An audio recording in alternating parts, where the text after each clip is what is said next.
everyone. In today's tutorial, I will show you how to autofill alpha characters in Excel with creating a custom list. Excel's autofill handle is a useful tool for us to autofill sequential numbers, dates, and so on. But if you need to create an alpha character list such as A, B, C, D up to XYZ, this fill handle will not help you. In this tutorial, I will talk about some tricks for you to solve this task. Creating a custom list of the alpha characters. You can use the alphabetic list time and time again whenever you want to autofill them. You can do as follows.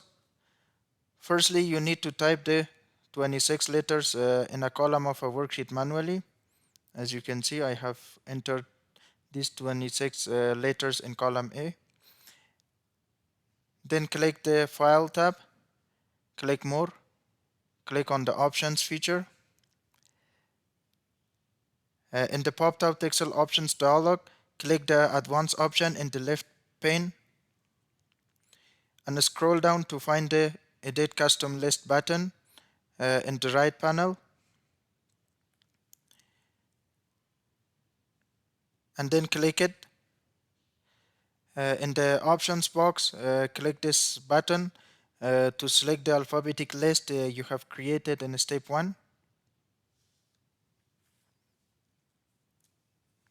Press Enter. Then click the Import button to add this list into the Custom Lists box. Click the OK button. Again, click the OK button to close the dialogs. And now, when you insert A into one cell and drag the autofill handle to the cells, the alpha characters will be filled with order from A to Z automatically, as you can see. Thanks for watching. Please subscribe for more videos.